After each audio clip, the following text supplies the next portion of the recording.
Dinosaur का अंत कैसे हुआ? डायनासोर धरती के सबसे विशालकाय जीव में से एक थे, जिनकी प्रजाति अब अस्तित्व में नहीं है।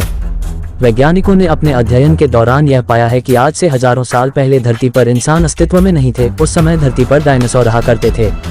तब यह सवाल आता है कि डायनासोर का अंत कैसे हुआ, और डायनासोर का अंत न हुआ होता तो क्या होता। इस तरह के कुछ रोचक बातों के बारे में विस्तार पूर्वक जानकारी देने का प्रयास किया गया है। डायनासोर जैसे विशालकाय जीव धरती पर कई सालों से विराजमान थे। उन्होंने कई सालों तक धरती पर अपना वर्चस्व कायम रखा। फिर अचानक कुछ ऐसा हुआ जिससे धरती पर एक भी डायनासोर नहीं बचा और धरती पर नए जीवन की शुरुआत हुई। सबसे पहली बार जब इस बारे में पता चला कि धरती पर नए जीवन की शुरुआत हुई, उसमें इंसान आए। सबसे पहले यहाँ इंसान नहीं हुआ करते थे। इस बात ने हर किसी को झकझोर कर रख दिया। और डायनासोर का अंत कैसे हुआ, इसके बारे में वैज्ञानिकों ने हमें कुछ जानकारी दी, जिस पर गहन अध्ययन करने के बाद कुछ जानकारी सामने आई, जिसे प्रस्तुत कर रहे हैं। डायनासोर के अंत के बारे में जानने से पहले यह जानना होगा कि डायनासोर कौन थे।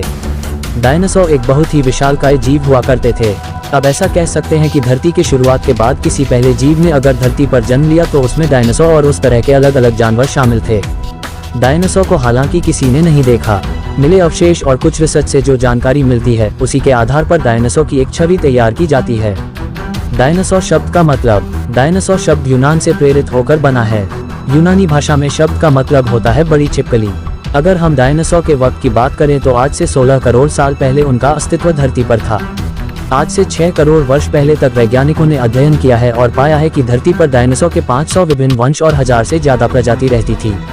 वैज्ञानिकों ने अपने रिसर्च में यह बताया कि आज से कई हजार साल पहले धरती पर एक एस्टेरॉयड आकर टकराया, जिसके टकराने से इतना बड़ा विस्फोट हुआ कि पूरी धरती दहल गई और सभी जीव जंतु मरने लगे।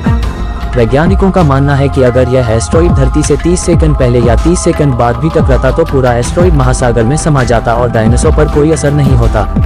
अर्थात एक सटीक समय की वजह से इतना बड़ा विस्फोट हुआ कि धूल की मात्रा धरती पर बढ़ गई और एक धूलनुमा बादल चारों तरफ बन गया। इस विस्फोट से जो ज्वाला निकली, उससे तो कुछ डायनासोर की जान गई है, मगर धूल का इतना बड़ा अंबार बना कि पूरी पृथ्वी पर एक धूल की मोटी परत जम गई। कई सालों तक यह ऐसी ही रही, जिससे सूर्य की किरणें सही तरीके से धरती पर नहीं पहुंच पा रही थी और धरती ठंडी होने लगी। तब जितने भी डायनासोर थे वह उस पर्यावरण में जी नहीं सकते थे, इसलिए मर गए। फिर धीरे धीरे वह बादल छट गया और उस दौर में जिस प्रकार के जीव जंतु होते थे, वैसे ही मिलते जुलते जीव जंतु आज के वक्त में देखे जाते हैं। हम यह कह सकते हैं कि डायनासोर का अंत सटीक समय पर एक एस्टेरॉयड के टकरा जाने से हुआ, जिससे धरती पर इतना बड़ा विस्फोट हुआ है कि उससे निकलने वाला धूल और बादल ने पूरी धरती को ढक लिया, जिससे धरती पर मौजूद सभी प्राणी बीमारी या भुखमरी से मर गए। कुछ जीव जंतु जिंदा भी रह गए थे, जैसे चूहा, शार्क और मगरमच्छ। धरती पर उसके बाद और भी अलग अलग तरह के जीव जंतु जानवर को लेकर वैज्ञानिकों का मानना है कि बहुत सारे जीव जंतु खत्म हुए, डायनासोर तो केवल एक प्रजाति है। इस तरह ना जाने कई तरह की प्रजातियां धरती पर पाई जाती थी।